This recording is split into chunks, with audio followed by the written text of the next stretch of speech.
On May 11th, 2020, a now deleted user posted on r/Copypasta a self-post titled, "Why Was 6 Afraid of 7?" and it reveals the horrific truth behind this age-old question. So without any further ado, why was 6 afraid of 7? It's a fairly common question, mostly because when people see 6 and 7 next to each other, it doesn't really make sense. 6 is large, muscled, and trained in multiple martial arts, while 7 is fairly average physically and short. However, 6's fear of 7 has its roots in childhood. See, 6 and 7 grew up together, and for a few years they were best friends. But then 6 kissed 3, and they became childhood sweethearts. 7 secretly had feelings for 3, so 7 decided he needed to destroy 6 to win 3's affection.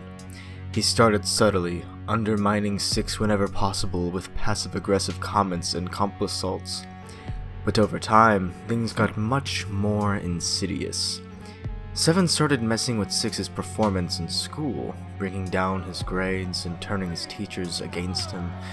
Even worse, 7 became great friends with 6's parents and slowly turned them against their own offspring. At night, 7 would sneak into 6's bedroom and whisper depressing and hopeless things into his ears. Every time 3 was around, 7 would pants 6 and make fun of his genitalia, or try to body shame him in other ways. However, 3 was both smart and compassionate and saw through 7's schemes, sticking with 6, trying to counter 7's psychological teardown with compliments and friendship. Finally, 7 decided that he would never be able to win 3, so he drugged both 6 and 3, taking them to an abandoned cobbler's hut on the edge of town. There, he proceeded to torture and maim 3, forcing 6 to watch in horror, unable to do anything to save his sweetheart. 7 didn't kill 3, but instead put her in a semi-vegetative state. 7 cleaned the scene of his presence, then called the cops, having 6 blamed for 3's condition. 6 was sent to prison. Believing 6 was guilty, 6's parents all fell into a deep depression, eventually committing suicide over what they believed 6 had done. After serving 17 years of a 30-year sentence and getting out on good behavior, 6, now muscled and skilled as a fighter, thought he might get revenge on 7. But when he finally tracked down 7, he found that 7 had installed a microbomb into 3's body, and should he be killed, the bomb would automatically go off and kill 3 as well. And though she was still in a mostly fugue state, 6 couldn't bring himself to hurt her any further, and decided to try to move on with his life.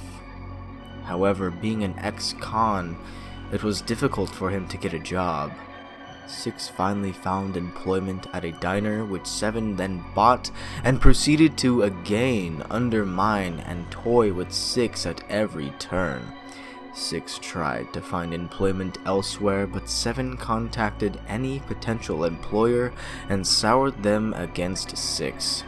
6 finally realized that no matter what he did, 7 was going to try and ruin his life, and he resigned himself to living as a broken, lonely man, never able to stand up to the depraved, amoral 7. Another user by the name of Large Benald begs the question, but at which point did 7 eat 9? To which Yelling Ton replies, 9 is 3's older brother and twice her age. Unable to have 3, 7 set his eyes on 9, who bore resemblances to 3, and developed affection for 9. After spending some time together, 9 realized that 7 still had feelings for 3, his vegetative biological sister, and knew that as long as she was still alive, he would never receive 7's true love. Thus 9 unplugged 3's life support system and bade her the last farewell, thinking he had given her salvation. 9 began dressing up more like 3, talking with 3's voices, and assimilating 3's personality, her every likes, dislikes, and habits into his own. Soon, 9 became 3, and he replaced 3 in 7's heart. But the more time they spent together, the clearer 7's memories about 3 resurfaced, especially his tortures on her just for the sake of revenge. Unable to bear with the guilt, 7 lived his days with abandonment, until one day he encountered 6, who had been living like a hobo in one of the poor districts. 7 gave 6 a gun, and beckoned 6 to claim his cold-served revenge. 6 neither hesitated nor asked 7 for the reason. He simply put a hole between 7's eyebrows, his face void of emotion, mumbling, "Finally, finally, finally." 6 pointed the gun at his own head and squeezed the trigger. Darkness claimed him, and he found himself in eternal peace. In response to this, Large Bernald replied, "But 7 still never ate 9. Further on down the thread, we have a user with the name Agent Smash 7 add his own input to the story, and I would have to assume this is an alternate universe in which 9 is 3's cousin and not 3's brother. But you see, that's just the first part of the story, and not the real reason why 6 is scared of 7. After about a year or two of being homeless, 6 found his way to a gym where he met 5. After a few days, 5 recognized 6's talents and started training him to be an MMA fighter. 5, however, then happened to fall in love with 6, but she was rejected by 6, who still carried the memories of 3. After this, he went into an outburst and went on a rampage. He went to the restaurant where he used to work, and which 7 had bought, and knocked out every last person. The next day, 7 reviewed the footage, and imagine his surprise when he saw his old enemy. He organized search parties and combed the city looking for the man he had once given up for dead. However, 5 had found 6 and taken him back.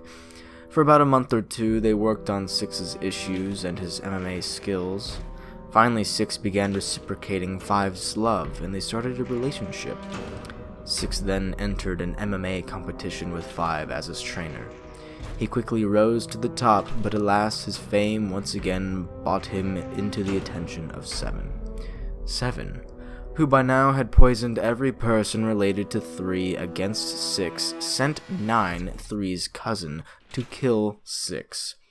But 6 defeated 9, and managed to turn 9 into his friend. 9 did not return to 7, and everyone assumed 9 was killed. 7, taking this opportunity, reported that 6 had killed 9.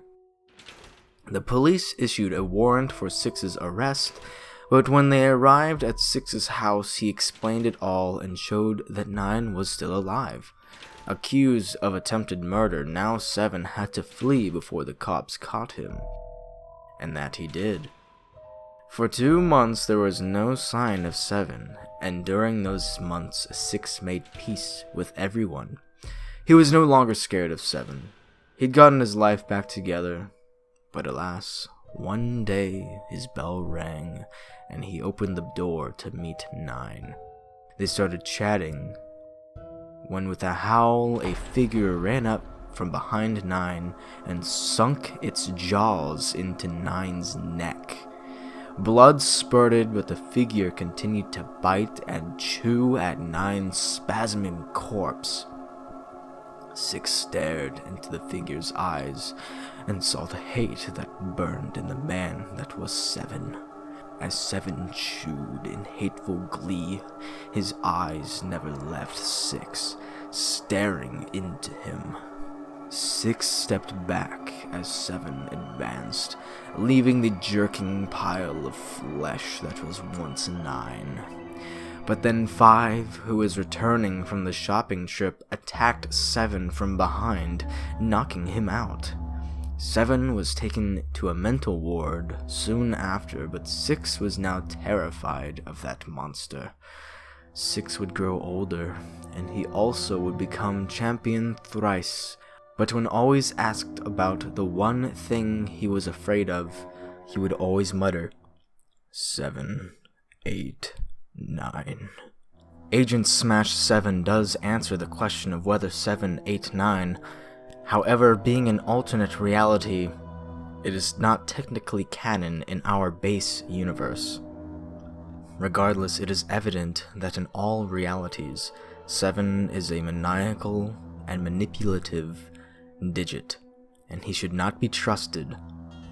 Perhaps it was through his own cunning that culture has come to consider him the lucky number 7, when in reality he is the most evil number to exist.